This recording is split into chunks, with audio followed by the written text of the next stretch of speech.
Om.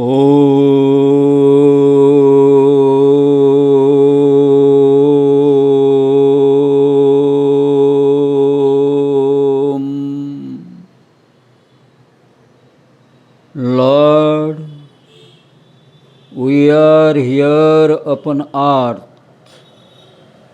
to accomplish thy work of transformation. It is our sole will and our sole preoccupation. Grant that it may be also our sole occupation, and all our actions may help us towards this single goal.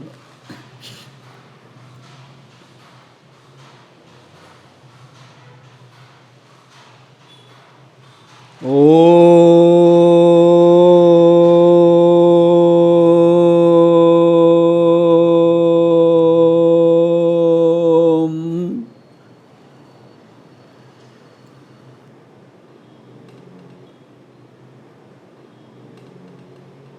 हे परम प्रभु, पृथ्वी पृष्ठरे आमे माने अछु तुमरी रूपांतर कार्य संपादन निमंते। यह आमर एकमात्र संकल्प ओ यह आमर एकमात्र सामयिक वृत्ति।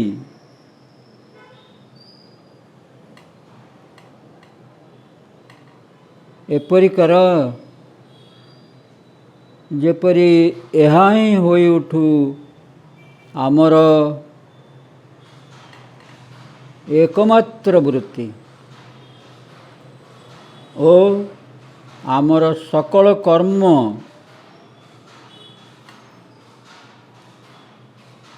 आमको आमर एई लक्ष्य दिगरे सहायक हे उठू।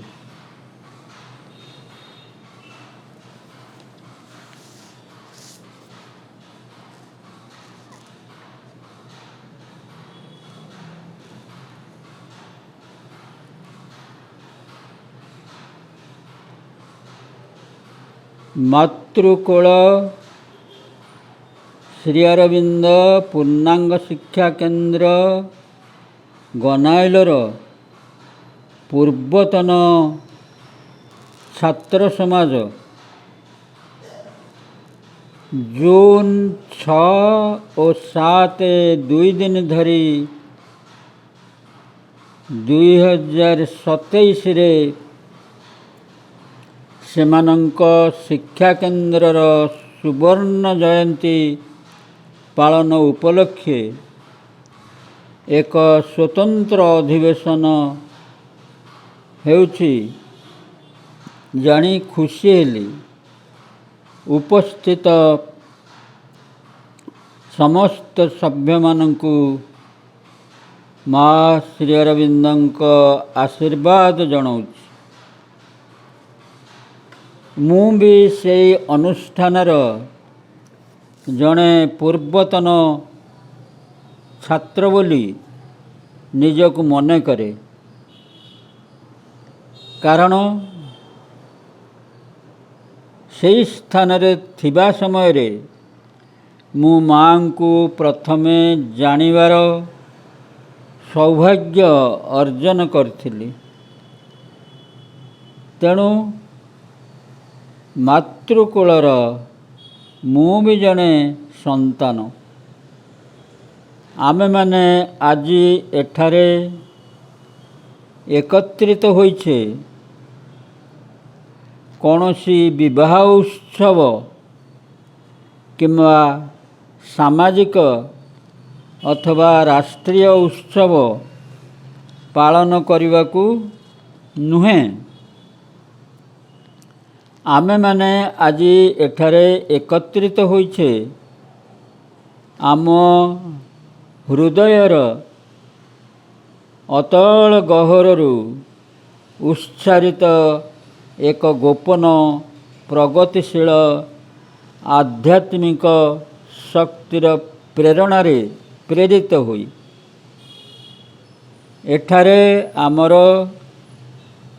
कहार किछि व्यक्तिगत स्वार्थ सिद्धिर उद्देश्य नहीं रही एक विवर्तनगत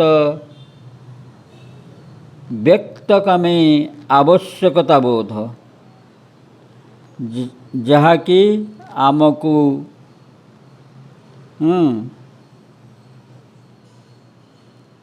आमर गतानुगतिक जीवनधारा मध्य संतुष्ट रखिपारुना तेणु आमे बेले बेले सेथिरु बाहरी आसी एई भली समावेशरे किछि समय जोग देई आम चेतनार टिके संप्रसारण और ऊर्धायनर उपलब्धि करी दिव्य प्रेरणा दिव्य उत्साह और दिव्य सामर्थ्य नहीं पुणी से गतानुगतिक जीवनधारा को फेरी जाई थाउ आंतर क्षेत्र रे एक ऊर्धारोहण नहींकरी जेहेतु आमे माँ श्री अरविंदଙ୍କ आदर्श रे अनुप्राणित होई आगामी भविष्यतर नूतन परिणति नूतन युग नूतन मनुष्य जातिर अनिवार्यता को ग्रहण कर नैछु आमको आउ गतानुगतिक जीवनधारा सबुबले संतुष्ट करी बांधी रखि पारु नहीं आमे चाहूँ आमर तथा समाजर अदिव्य प्रकृतिर दिव्य प्रकृति रूपांतर दुख कष्ट रोग जरा वार्धक्य मृत्युहीन चिर प्रगतिशील एक पृथ्वी सेथिलागी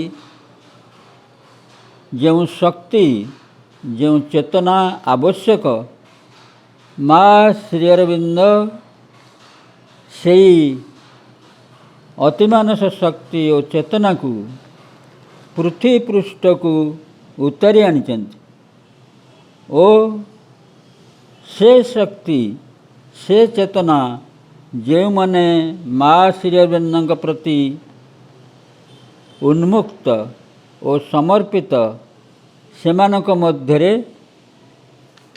कार्य करी चलीची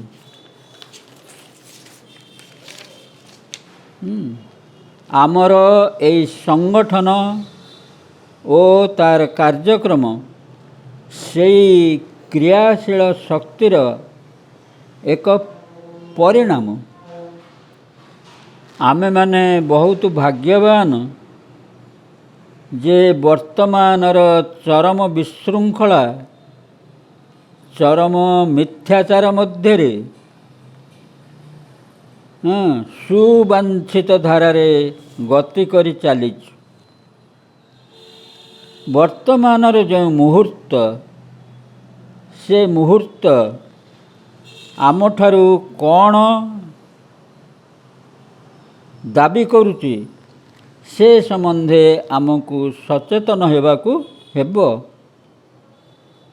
वर्तमान मुहूर्त कौन आमठारू दाबी करुची आमे माने आज एठारे एकत्रित होइचु एक लक्ष्य नहीं ତା ଏଇ ମୁହୂର୍ତ୍ତର ଦାବି। ଆମେମାନେ ଏଠି ଏକତ୍ରିତ ହେବାଟା ବି ଏଇ ମୁହୂର୍ତ୍ତର ଦାବି। ଶ୍ରୀ ଅରବିନ୍ଦ କହିଛନ୍ତି ଏ ହେଉଛି ବର୍ତ୍ତମାନ ହେଉଛି ଆୱାର ଅଫ୍ ଗଡ୍, ଦେବ ମୁହୂର୍ତ୍ତ। Even A little effort produces a great result and changes destiny. Even a little effort produces a great result and changes destiny. ଏପରିକି ଏକ କ୍ଷୁଦ୍ର ଉଦ୍ୟମ ନେଇ ଆସେ ଏକ ମହାନ ପରିଣାମ ଏବଂ ନିୟତିକୁ ବଦଳେଇ ଦିଏ। ଏପରିକି ଏକ କ୍ଷୁଦ୍ର ଉଦ୍ୟମ ନେଇ ଆସେ ଏକ ମହାନ ପରିଣାମ ଏବଂ ନିୟତିକୁ ବଦଳାଇ ଦିଏ ଏଇ ମୁହୂର୍ତ୍ତରେ, ଏଇ ଦେବ ମୁହୂର୍ତ୍ତରେ। ବର୍ତ୍ତମାନ ମୁହୂର୍ତ୍ତ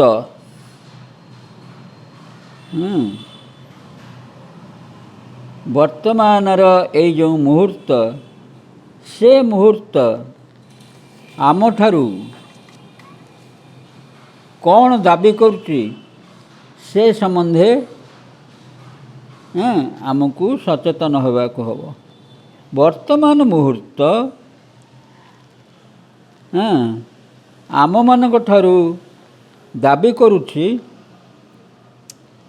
ଏ ଟୋଟାଲ ସରେଣ୍ଡର, ପରିପୂର୍ଣ୍ଣ ସମର୍ପଣ।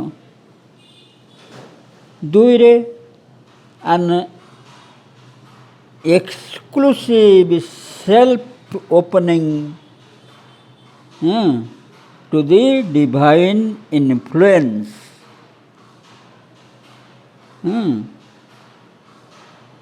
ଦିବ୍ୟ ପ୍ରଭାବ ପ୍ରତି ଏକ ନିଶେଷ ଆତ୍ମ ଉନ୍ମେଳନ। ତିନିରେ a constant and integral choice of the truth and rejection of the falsehood. ନିରନ୍ତର ଓ ପରିପୂର୍ଣ୍ଣ ଭାବେ ସତ୍ୟକୁ ଗ୍ରହଣ କରି ନେବାକୁ ହେବ ଓ ମିଥ୍ୟାକୁ ବର୍ଜନ କରିବାକୁ ହେବ। ଆଉ ଥରେ କହୁଛି ତିନୋଟି ଯାକ କ'ଣ ଏ ମୁହୂର୍ତ୍ତ ଆମଠାରୁ ଦାବି କରୁଛି। ଏ ଟୋଟାଲ ସରେଣ୍ଡର, ପରିପୂର୍ଣ୍ଣ ସମର୍ପଣ। ଦୁଇରେ an exclusive self opening to the divine influence. ଦିବ୍ୟ ପ୍ରଭାବ ପ୍ରତି ଏକ ନିଶେଷ ଆତ୍ମ ଉନ୍ମେଳନ। ତିନିରେ a constant and integral choice of the truth and rejection of the falsehood. ନିରନ୍ତର ଓ ପରିପୂର୍ଣ୍ଣ ଭାବେ ସତ୍ୟକୁ ଗ୍ରହଣ କରି ନେବାକୁ ହେବ ଓ ମିଥ୍ୟାକୁ ବର୍ଜନ କରିବାକୁ ହେବ। ଏହି ହେଉଛି ପୂର୍ଣ୍ଣ ଯୋଗର ପଥିକ ପାଇଁ ସର୍ତ୍ତ।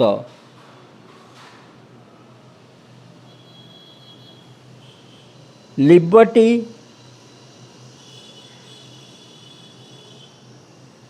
ଇକ୍ୱାଲିଟି ଓ ଫ୍ରାଟର୍ନିଟି।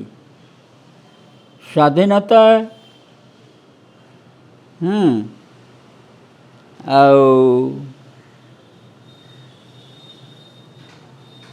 ସମାନତା ଏବଂ ଭାତୃତ୍ୱ।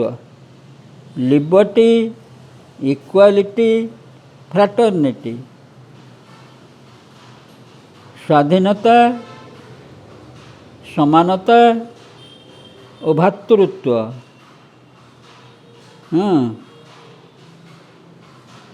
ଏଇ ତିନୋଟି ଫରାସୀ ବିପ୍ଳବର ମୂଳମନ୍ତ୍ର ଥିଲା। ପୃଥିବୀର ସବୁ ରାଷ୍ଟ୍ର ଏ ତିନୋଟି କଥା ସେମାନଙ୍କ ଦେଶରେ ଲାଭ କରିବାକୁ ଚେଷ୍ଟା କରିଛନ୍ତି, କିନ୍ତୁ ପୃଥିବୀର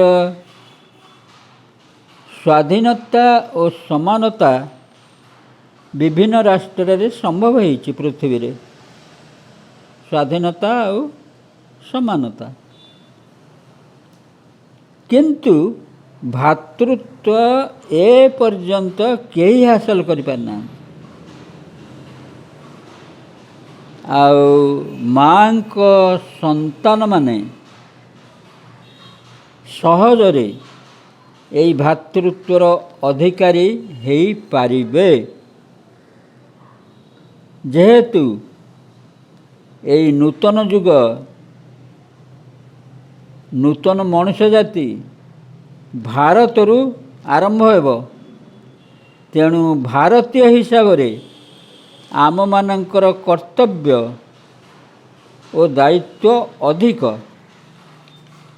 ଆମେମାନେ ଯଦି ସମସ୍ତେ ମାଙ୍କର ସନ୍ତାନ, ତେବେ ଭାତୃତ୍ୱ ଆମ ପାଇଁ ଚେଷ୍ଟା କରିବାକୁ ପଡ଼ିବ ନାହିଁ, ସେଇଟା ସ୍ୱତଃସ୍ଫୂର୍ତ୍ତ। ଆମର ଏହି ନୂତନ ଏଇ ଯେଉଁ ପୂର୍ବତନ ଛାତ୍ର ସଂଘର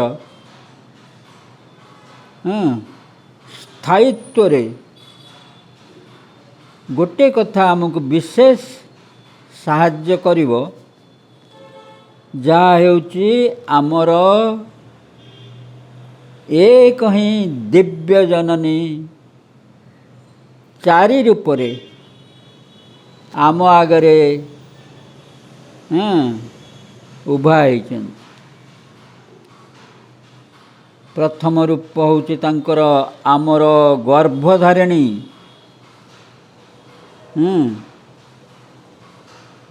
ତାଙ୍କର ଆମର ଯେଉଁ ଗର୍ଭଧାରିଣୀ ମା, ଆଉ ଦ୍ୱିତୀୟ ରୂପ ହେଉଛି ତାଙ୍କର ଆମର ଶିକ୍ଷାନୁଷ୍ଠାନ।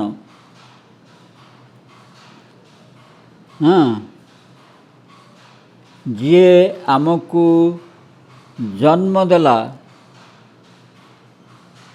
ଏକ ନୂତନ ଚେତନା ଓ ଲକ୍ଷ୍ୟରେ।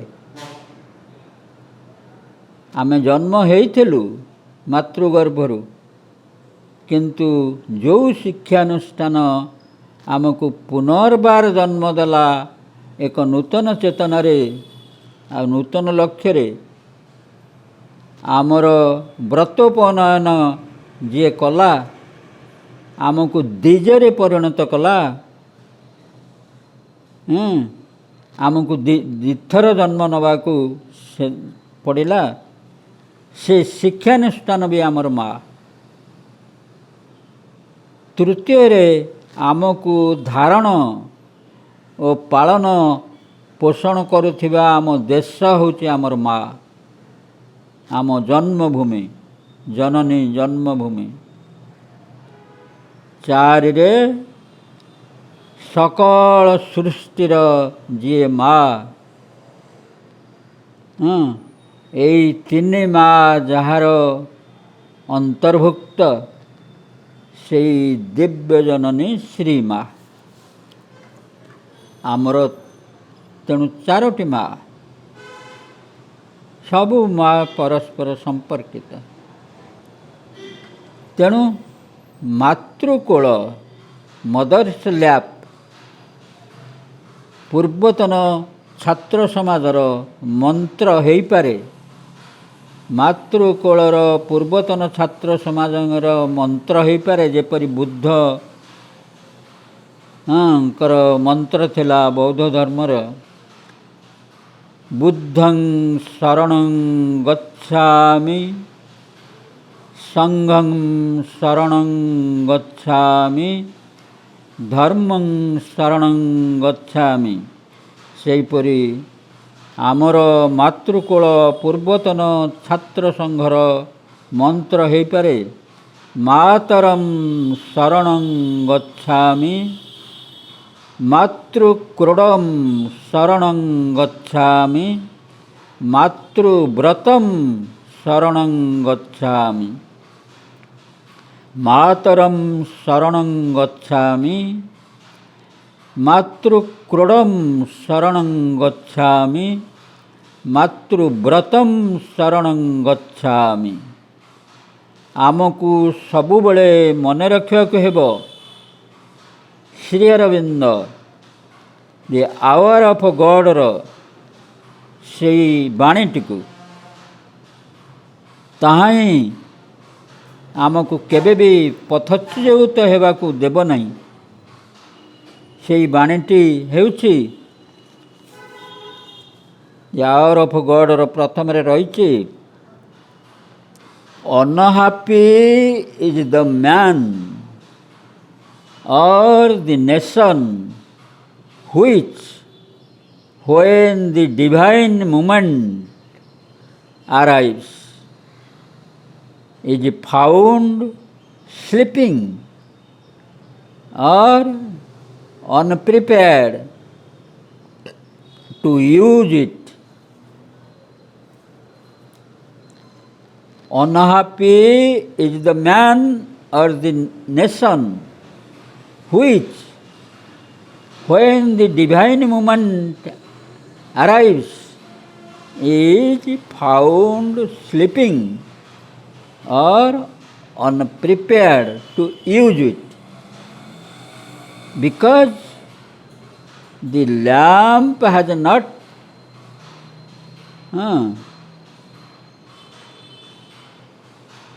the lamp has not burned.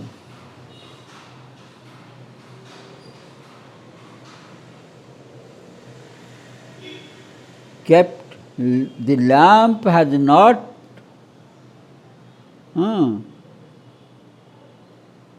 burned, kept trimmed for the welcome of the ears, and the ears are sealed to the call.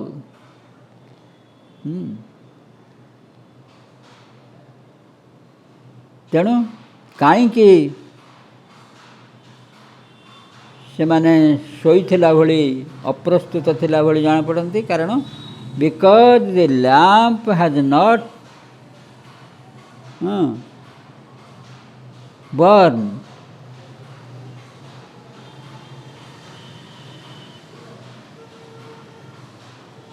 kept trimmed for the welcome,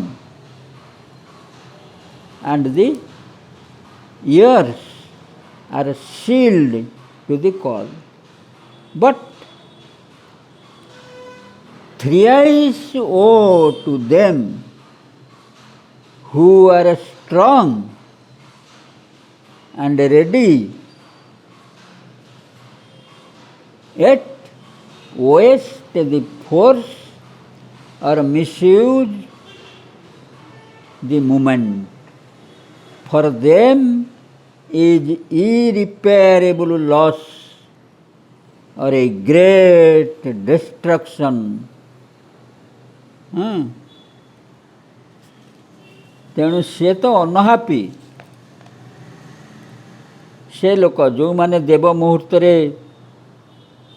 ମୁହୂର୍ତ୍ତକୁ ସ୍ୱାଗତ ଜଣାଇ ପାରନ୍ତି ନାହିଁ, ତାଙ୍କୁ ସେ ଶୋଇ ରହିଥାନ୍ତି କିମ୍ବା ପ୍ରସ୍ତୁତ ନଥାନ୍ତି। କାରଣ ସେମାନଙ୍କର ଆଉ ପ୍ରଦୀପ ସେମାନେ ଜଳେଇ ନଥାନ୍ତି, ଆଉ ତାକୁ ସ୍ୱାଗତ ଜଣାଇବା ପାଇଁ କିମ୍ବା ସେମାନଙ୍କର କର୍ଣ୍ଣ ଅବରୁଦ୍ଧ ହୋଇକରି ଥାଏ ଏଇ ଦେବ ମୁହୂର୍ତ୍ତର ଆହ୍ୱାନ ପ୍ରତି। ସେମାନେ ଅନହାପି,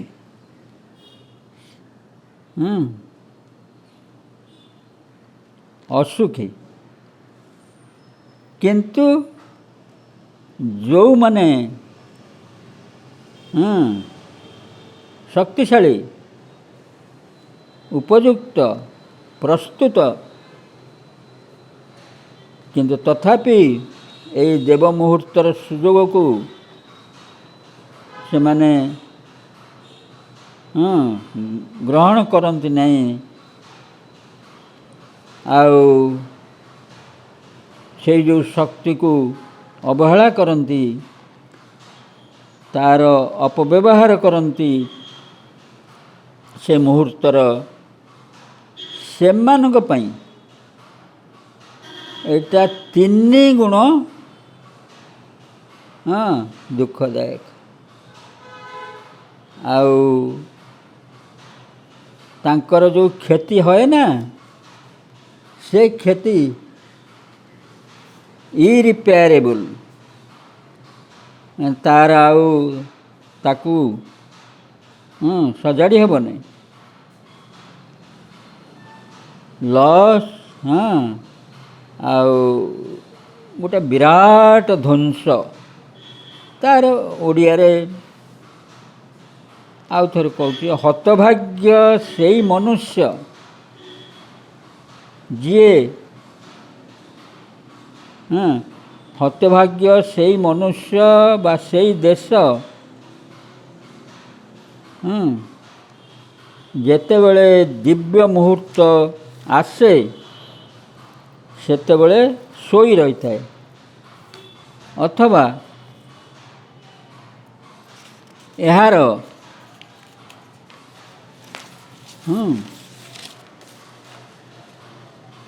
ସୁଯୋଗ ଗ୍ରହଣ କରିବା ନିମନ୍ତେ ପ୍ରସ୍ତୁତ ନଥାଏ।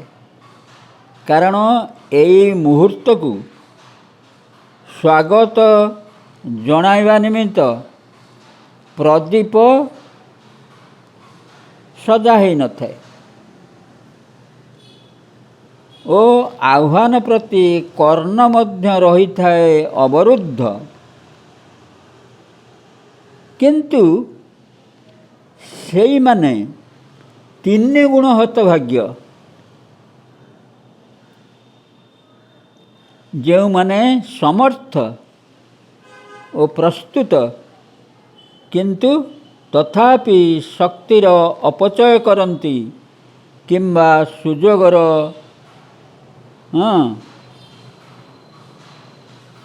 ଅପବ୍ୟବହାର କରନ୍ତି। ସେଇମାନେ କ୍ଷତି, ସେଇମାନଙ୍କର ଯେଉଁ କ୍ଷତି ହୁଏ ତା ଅପୂରଣୀୟ ବା ଏକ ପ୍ରଚଣ୍ଡ ଧ୍ୱଂସ।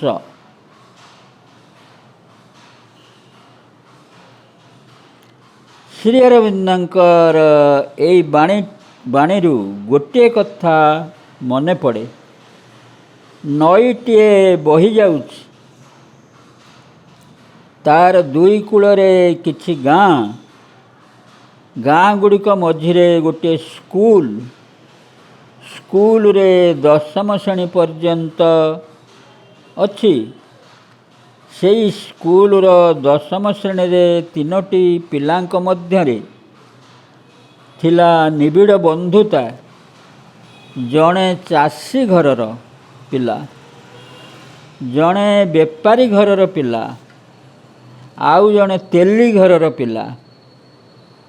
ଚାଷୀ ଘରର ପିଲାଟି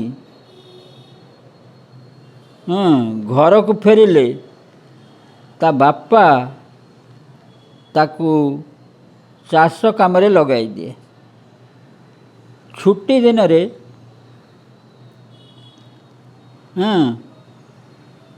ଆଉ ପୁରା ବାପାକୁ କାମରେ ସାହାଯ୍ୟ କରେ। ବେପାରୀ ଘର ପିଲାଟି ଘରକୁ ଫେରିଲେ ତାର ବାପା ଭାଇ ତାକୁ ଦୋକାନ କାମରେ ଲଗେଇ ଦିଅନ୍ତି। ତେଲି ଘରର ପିଲାଟି ଘରକୁ ଆସିଲେ ତା ବାପା ତାକୁ ଘଣାରେ ବସି ବଳଦ ଅଡ଼େଇବାକୁ କହେ। ନିଜେ ତେଲ ସଂଗ୍ରହ କରେ କିମ୍ବା ତେଲ ବିକ୍ରି କରେ। ପିଲା ତିନୋଟି ସ୍କୁଲରେ ଯେଉଁ ପଢ଼ା ଦିଆଯାଇଥାଏ ତାକୁ କରୁନଥିବାରୁ ଶିକ୍ଷକମାନେ ବହୁତ ଦଣ୍ଡ ଦିଅନ୍ତି। ମାଡ଼ ଦେବାରେ ବେତ, ବାଡ଼ର ଡାଳ, ଡଷ୍ଟର ଆଦି ବାଦ ଯାଏ ନାହିଁ। ଖରାରେ ଆଣ୍ଠେଇ ପକାନ୍ତି, ପଚାରନ୍ତି ନାହିଁ ଯେ କ'ଣ ସେମାନଙ୍କର ଅସୁବିଧା ହେଉଛି, ଯାହାଫଳରେ ସେମାନେ ପଢ଼ା କରୁନାହାନ୍ତି। ପିଲାମାନେ ଅନେକ ଦିନ କ'ଣ କରନ୍ତି, ପାଖ ବଣ ବୁଦାରେ ଲୁଚନ୍ତି, ଆଉ ସ୍କୁଲକୁ ଯାଆନ୍ତି ନାହିଁ ଡରିକିରି, ମାଡ଼ ଡରରେ। ଘରେ ସେମିତି ବାପ ଭାଇଙ୍କ କଥା ମାନି କାମ ନ କଲେ ମାଡ଼। ଖାଇବା ବି ବେଳେବେଳେ ବନ୍ଦ କରିଦେବେ, କାରଣ ଶିକ୍ଷକମାନଙ୍କ ଅପେକ୍ଷା ସେମାନଙ୍କର ପିଲାମାନଙ୍କ ଉପରେ ବେଶୀ ଅଧିକାର। ବେଶୀ କ'ଣ, ପୁରା ଅଧିକାର ତ ଆଉ। ପିଲା ତିନୋଟି କ'ଣ କରିବେ କିଛି ଭାବି ପାରିଲେ ନାହିଁ। ସ୍କୁଲକୁ ନ ଯାଇ ସିନା ବାଟରେ ଲୁଚିକିରି ରହିଯାଉଛନ୍ତି, ଘରକୁ ନ ଯାଇ ବଞ୍ଚିବେ କେମିତି? ପୁଣି ଆଗକୁ ପରୀକ୍ଷା ଆସୁଛି, ସେଥିରେ ଯଦି ସେମାନେ ଖରାପ କରନ୍ତି ତାହେଲେ ସ୍କୁଲରେ ଅପମାନ, ଗାଳି, ଘରେ ମାଡ଼। ଦିନେ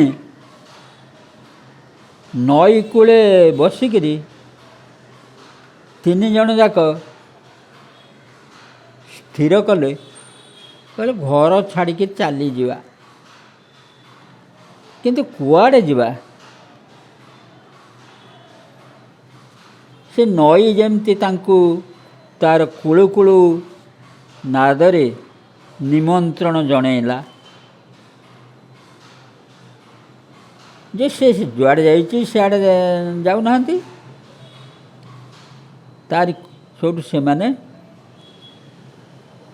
ନଈକୁ ଦେଖିକିରି ସ୍ଥିର କଲେ, ଏଇ ନଈ କୂଳେ କୂଳେ ଯିବା, ନଈର ଉତ୍ସ ଦେଖିବା। ତାରି କୂଳେ କୂଳେ ଗଲେ। ଘରୁ କିଛି ପଇସା ପତ୍ର ଲୁଚେଇକିରି ନେଇ ଆସିଥିଲେ।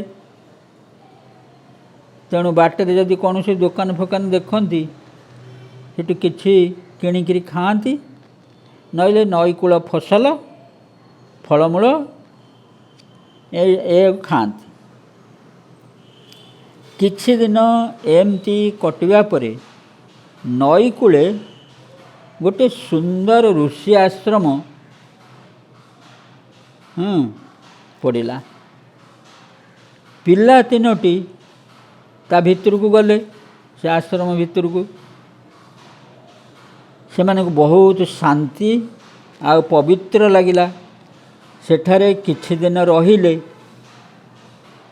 ଆଶ୍ରମ ଅନ୍ତେବାସୀମାନେ ସେମାନଙ୍କୁ ଭଲ ପାଇଲେ। ପଚାରିଲେ, କ'ଣ ଏଠି ସବୁଦିନେ ରହିବ? ସେମାନେ କହିଲେ, ଏଠାରେ କାହିଁକି ରହନ୍ତି, କିପରି ରହନ୍ତି ଆମେ ତ ଜାଣିନୁ। ଅନ୍ତେବାସୀ ଜଣେ ବୁଝେଇ ଦେଇ କହିଲେ ଯେ ଯେଉଁମାନେ ଭଗବାନଙ୍କୁ ଜୀବନରେ ଉପଲବ୍ଧି କରିବାକୁ ଚାହାନ୍ତି, ସଂସାର ସହ ସମ୍ପର୍କ ରଖନ୍ତି ନାହିଁ,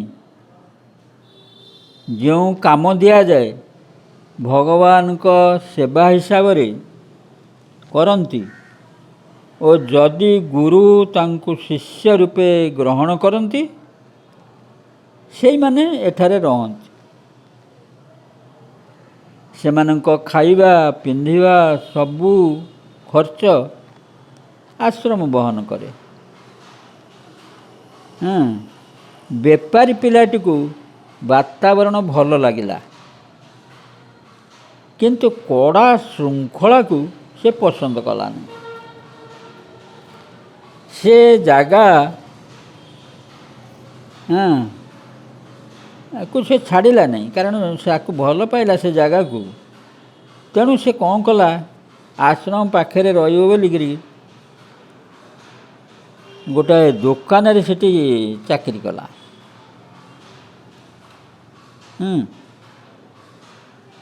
ଆଉ ସେଇ ଦୋକାନରେ ଚାକିରି କରି ସେଇଠି ରହିଲା। ତେଲି ପିଲାର ଘର କଥା ବହୁତ ମନେ ପଡ଼ିଲା। ସେ ଘରକୁ ଫେରିଗଲା। ଚାଷୀ ପୁଅକୁ ଆଶ୍ରମର ଲକ୍ଷ୍ୟ ବାତାବରଣ ବହୁତ ଭଲ ଲାଗିଲା। ସେ ସେଠି ଗୁରୁଙ୍କ ଆଶ୍ରମ ସେଠି ଯେଉଁ ଗୁରୁଙ୍କ ଅନୁମତି ନେଇକରି ସେ ଆଶ୍ରମର ଅନ୍ତେବାସୀ ହିସାବରେ ରହିଲା। ବେପାରୀ ପିଲା ରହିଲା ଗୋଟେ ଦୋକାନରେ ଚାକିରି କରି। ତେଲି ପିଲା ଚାଲିଗଲା ଘରକୁ, ଆଉ ଚାଷୀ ପୁଅ କିନ୍ତୁ ଆଶ୍ରମର ଅନ୍ତେବାସୀ ହେଇକି ରହିଲା। ସ୍ଥୂଳ ଆଉ ଯେଉଁ ନଈକୁ ଛାଡ଼ିକିରି ଜୀବନ୍ତ ନଈର ଉତ୍ସକୁ ଆବିଷ୍କାର କରିବାରେ ସେ ବେଶୀ ଆନନ୍ଦ ଅନୁଭବ କଲା। କାହିଁକିନା ସ୍ଥୂଳ ନଈଟା କେଉଁଠୁ ଆସିଛି ସେଠିକି ଯାଉଥିଲେ, ବର୍ତ୍ତମାନ ଜୀବନର ନଈ କେଉଁଠୁ ଆସିଛି ତାକୁ ଆବିଷ୍କାର କରିବାକୁ ତାକୁ ବେଶୀ ଭଲ ଲାଗିଲା, କୌତୂହଳ ଲାଗିଲା। ତାକୁ ସେଠାରେ ଗୋଟିଏ କଥା ବହୁତ ମଧ୍ୟ ଭଲ ଲାଗିଲା, ଯାହାକୁ ସେ ବହୁତ ପସନ୍ଦ କଲା ସେଇ ଆଶ୍ରମରେ, ଯେ ବିଭିନ୍ନ ଲୋକ ବିଭିନ୍ନ ଜାଗାରୁ ବିଭିନ୍ନ ଭାଷାଭାଷୀ ବିଭିନ୍ନ ଜାତି ଧର୍ମରୁ ଆସିଛନ୍ତି। ହେଲେ ସେମାନଙ୍କ ମଧ୍ୟରେ କଳି ତକରାଳ ମନମାଳିନ୍ୟ ଅସଙ୍ଗତି ନାହିଁ। ସମସ୍ତେ ଗୁରୁଙ୍କୁ ଭକ୍ତି କରୁଛନ୍ତି। ଗୁରୁ ସମସ୍ତଙ୍କୁ ସ୍ନେହପୂର୍ଣ୍ଣ ସମାନ ଦୃଷ୍ଟିରେ ଦେଖୁଛନ୍ତି। ଘରେ ଗୋଟିଏ ପରିବାରର ହେଲେ ବି ସେମାନଙ୍କ ଭିତରେ କେତେ ଝଗଡ଼ା ହେଉଥିଲା, ଅସଙ୍ଗତି ଭିତରେ ଚଳୁଥିଲେ। ବେପାରୀ ପିଲାଟି ଧୀରେ ଧୀରେ ନିଜେ ବେପାର କରିବାକୁ ଆରମ୍ଭ କଲା, ଅଧିକ ରୋଜଗାର କଲା। ଆଶ୍ରମକୁ କିଛି ଟଙ୍କା ପ୍ରଣାମୀ ଦିଏ, କିନ୍ତୁ ଆଶ୍ରମର ଶୃଙ୍ଖଳା ଭିତରେ ରହିବାକୁ ସେ ପସନ୍ଦ କରେନି। ନିୟମିତ ଆଶ୍ରମକୁ କିନ୍ତୁ ଆସେ, ଆଶ୍ରମ ସହ ଭଲ ସମ୍ପର୍କ ରଖିଥାଏ। ତେଲି ପିଲାଟି ଘରକୁ ଯାଇ ଘର କାମ କଲା। ପୁଣି କାଳେ କୁଆଡ଼େ ପଳେଇଯିବ ବୋଲି ବାପ ମା ତାର ବିବାହ କରିଦେଲେ। ସେ ସନ୍ତାନ ସନ୍ତତିର ବାପ ହେଲା, କିନ୍ତୁ ଜୀବନଟା ନିରସ ଶୁଷ୍କ ଲାଗିଲା ତାକୁ। କାଳକ୍ରମେ ସେ ସବୁ ଛାଡ଼ି ଚାଷୀ ପୁଅ ପାଖକୁ ଖବର ଦେଲା ଆଶ୍ରମରୁ। କହିଲା, ମୁଁ ଆଶ୍ରମରେ ରହିବାକୁ ଚାହେଁ, ଆଉ ମୋ ପାଇଁ ବ୍ୟବସ୍ଥା କରିଦେ। ଚାଷୀ ପୁଅ ଉତ୍ତରରେ ତାକୁ ଜଣେଇଲା ଯେ ଗୁରୁ ବର୍ତ୍ତମାନ ଆଉ ନୂଆ ଶିଷ୍ୟ ଗ୍ରହଣ କରୁନାହାନ୍ତି। ଯଦି ସେ କେବେ ଗ୍ରହଣ କରିବା ଆରମ୍ଭ କରନ୍ତି ମୁଁ ତୋତେ ଖବର ଦେବି, ତୁ ଆସିବୁ। ଆଉ ତୋର ତ ବୟସ ବେଶୀ ହେଇଗଲାଣି। ଠିକ୍ ଅଛି, ସେ ଗୁରୁ ଯାହା କରିବେ। ଯଦି ସେ ଭବିଷ୍ୟତରେ ପୁଣି ଗ୍ରହଣ କରନ୍ତି ଶିଷ୍ୟ, ବର୍ତ୍ତମାନ ତ ବନ୍ଦ କରିଛନ୍ତି। ତେଲି ପୁଅ ବହୁତ ଦୁଃଖ ଅନୁଭବ କଲା, ଦୁଃଖରେ ଭାଙ୍ଗି ପଡ଼ିଲା। ଭାବିଲା ଜୀବନରେ ତାହେଲେ ଆଉ ମୋର କିଛି ଏ ପରିସ୍ଥିତିରୁ ମୁକୁଳିବାର ଆଉ ଆଶା ନାହିଁ। ଆଉ ତେବେ ଟିକେ ଆଶା ରହିଲା, ଯଦି ଗୁରୁ ନୂତନ କରି ପୁଣି ବଦଳାନ୍ତି ତାଙ୍କର ମନୋଭାବ, ଶିଷ୍ୟମାନଙ୍କୁ ପୁଣି ଗ୍ରହଣ କରନ୍ତି, ତାହେଲେ ହେଇପାରେ। ଚାଷୀ ପୁଅଟି ତାର ନିଷ୍ଠା ଓ ସମର୍ପଣ ଯୋଗୁଁ ବର୍ତ୍ତମାନ ଗୁରୁଙ୍କର ଏକାନ୍ତ ପ୍ରିୟପାତ୍ର ହୋଇପଡ଼ିଛି ଓ ଆନନ୍ଦ ତଥା ଶାନ୍ତିରେ କାଳ କାଟୁଛି। ମା କହନ୍ତି,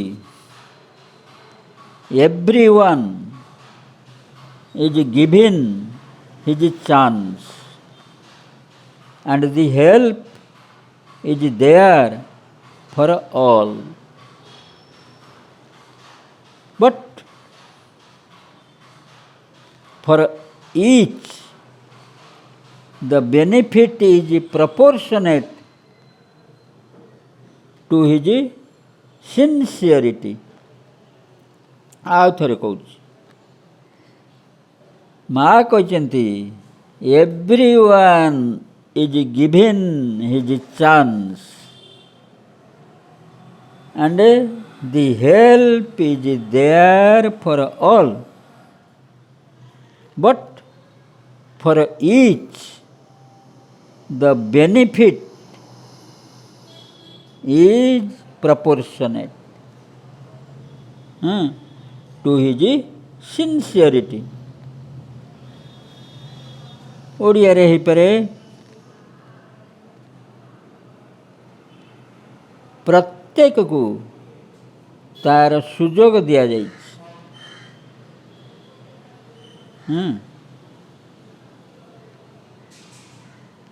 ଆଉ ସମସ୍ତଙ୍କ ଲାଗି ସାହାଯ୍ୟ ରହିଛି,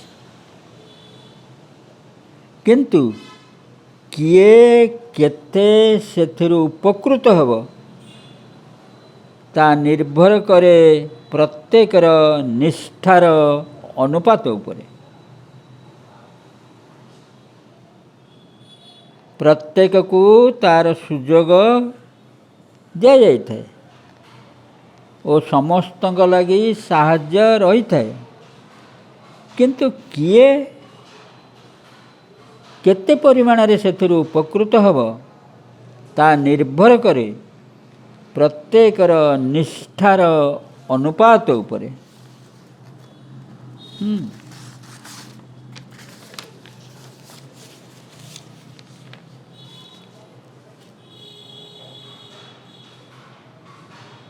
ବେପାରୀ ପୁଅଟି କ୍ଷେତ୍ରରେ ଆମେ ଦେଖିଲେ ସେ found sleeping or unprepared to use it। এই ଯେଉଁ ଦେବ ମୁହୂର୍ତ୍ତର ସୁଯୋଗ, found sleeping or unprepared to use it। ସେ ଶୋଇଥିଲା କିମ୍ବା ଅପ୍ରସ୍ତୁତ ଥିଲା। ଏହି ଦେବ ମୁହୂର୍ତ୍ତକୁ ସ୍ୱାଗତ ଜଣାଇବା ନିମିତ୍ତ ପ୍ରଦୀପ ଜଳା ହୋଇ ନଥିଲା କି ତାର ଆହ୍ୱାନ ଶୁଣିବା ଲାଗି କର୍ଣ୍ଣ ତାର ମୁକ୍ତ ନଥିଲା। जो देव मुहूर्त तांक लगे आसला। तेली पुओटी क्षेत्र में आमे देखिले से 3 गुण हतभाग्य। से समर्थ प्रस्तुत किंतु शक्तिर अपचय कला, सुजोगर अपव्यवहार कला। हाँ, तेणु तार क्षति अपूरणीय ओ प्रचंड ध्वंस। चाषी पुओ थिला भाग्यवान, कारण से देव मुहूर्त को स्वागत जनाइला ओ दिव्य आह्वान प्रति हाँ हाँ कर्ण तार खोला थिला ओ भितरे प्रदीप सजा होकर थिला। वर्तमान समय यही देव मुहूर्त परी आमको चाषी पुओ परी तार सुजोग नबाक हब, नहेले से मुहूर्त चलीगले आमको पछतेइबाकू पड़िबो। कारण आध्यात्मिक सुजोग सबुबेले आसे नहीं। श्री अरविंद कहते a spiritual opportunity is not a thing that should be lightly thrown away with the idea that it will be all right some other time. A spiritual opportunity is not a thing that should be lightly thrown away with the idea that it will be all right some other time. Besides these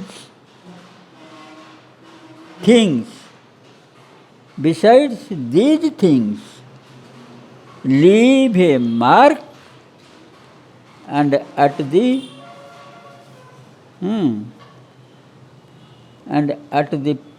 place of the mark there can be a recurrence. गोटे आध्यात्मिक सुजोग को परे केतेबेले देखिबा कहीकि हालुका भावरे फिंगी देवा उचित नुहे।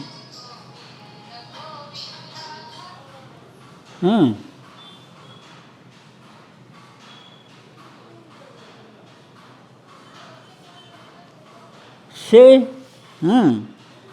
कारण आउ केतेबेले आसीबो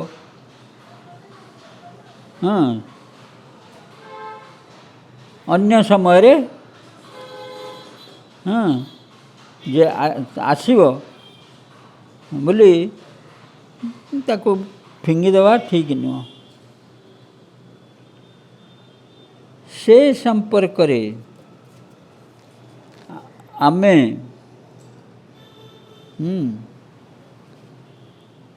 आउ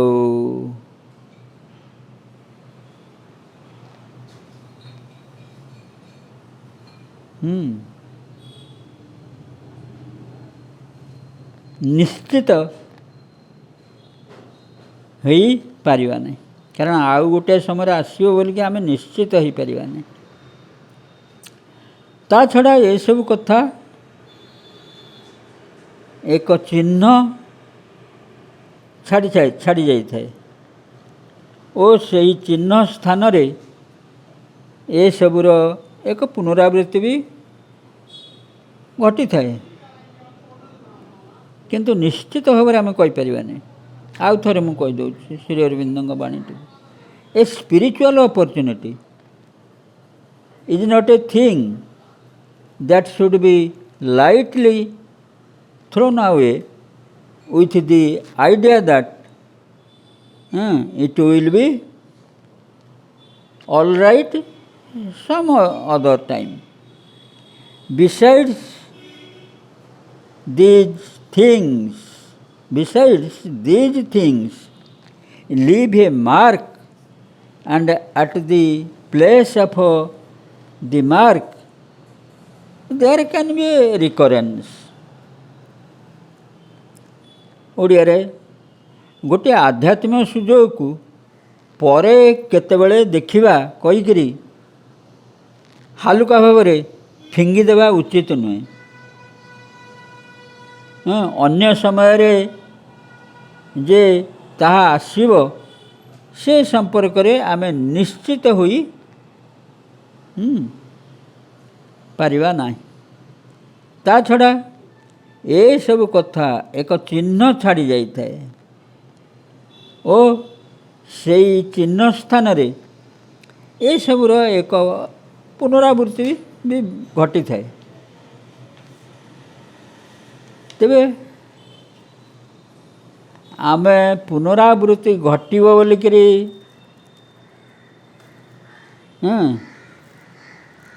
ନିଶ୍ଚିତ ହେଇକିରି ବର୍ତ୍ତମାନର ସୁଯୋଗକୁ ଯଦି ହରଉ ତାହେଲେ ଆମେ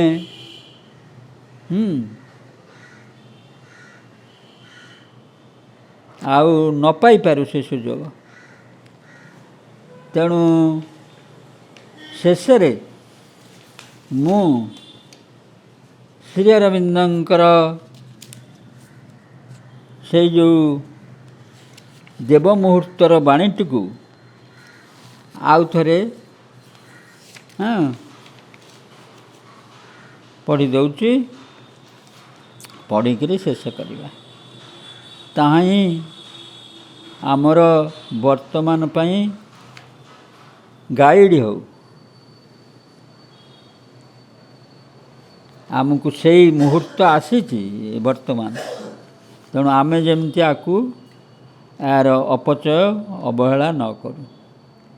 ଶ୍ରୀ ଅରବିନ୍ଦ କହୁଛନ୍ତି, unhappy is the man or the nation which when the divine moment arrives is found sleeping or unprepared to use it, because the lamp has not been kept trimmed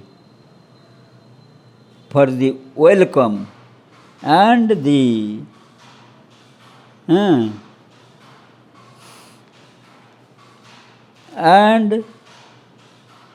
woe to them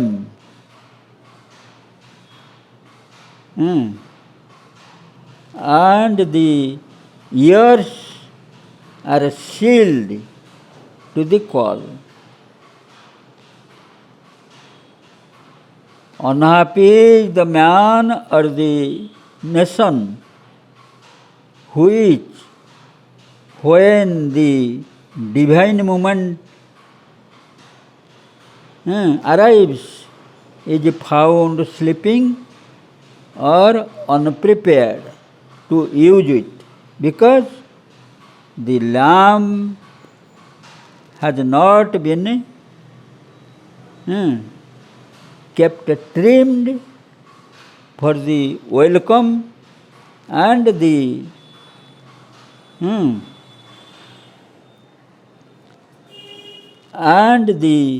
ears are sealed to the call.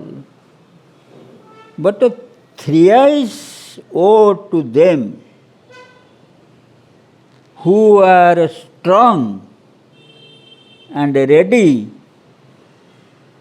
yet waste the force or misuse the movement. For them is irreparable loss or a great destruction.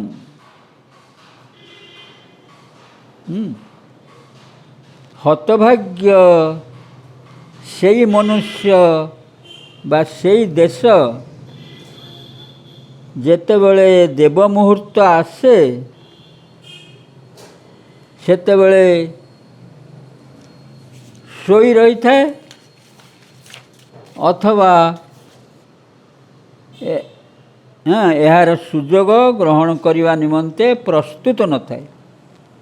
କାରଣ ଏହି ମୁହୂର୍ତ୍ତକୁ ସ୍ୱାଗତ ଜଣାଇବା ନିମିତ୍ତ ପ୍ରଦୀପ ସଜା ହୋଇନଥାଏ ଓ ଆହ୍ୱାନ ପ୍ରତି କର୍ଣ୍ଣ ମଧ୍ୟ ରହିଥାଏ ଅବରୁଦ୍ଧ। କିନ୍ତୁ ସେଇମାନେ ତିନି ଗୁଣ ହତଭାଗ୍ୟ, ଯେଉଁମାନେ ସମର୍ଥ ଓ ପ୍ରସ୍ତୁତ କିନ୍ତୁ ତଥାପି ଶକ୍ତିର ଅପଚୟ କରନ୍ତି କିମ୍ବା ସୁଯୋଗର ଅପବ୍ୟବହାର କରନ୍ତି। ସେଇମାନଙ୍କ କ୍ଷତି ଅପୂରଣୀୟ ବା ଏକ ପ୍ରଚଣ୍ଡ ଧ୍ୱଂସ। ତେଣୁ ଆପଣମାନଙ୍କର ଅନ୍ୟାନ୍ୟ କାର୍ଯ୍ୟକ୍ରମ ଥିବ। ମୁଁ ଏତିକିରେ ଆଜି ଶେଷ କରୁଛି। ଏହି ଶ୍ରୀ ଅରବିନ୍ଦଙ୍କର ଦେବ ମୁହୂର୍ତ୍ତର ବାଣୀ ଆମର ଯେପରି ପଥ ପ୍ରଦର୍ଶକ ହୋଇକି ସବୁଦିନ ପାଇଁ ରହୁ। ଆଉ ଆମେ ଠିକ୍ ମାର୍ଗରେ ପାଦ ଦେଇଛୁ। ଆଉ ଯାତ୍ରା ଯେମିତି ଅବିରାମ ଭାବରେ ଚାଲୁ।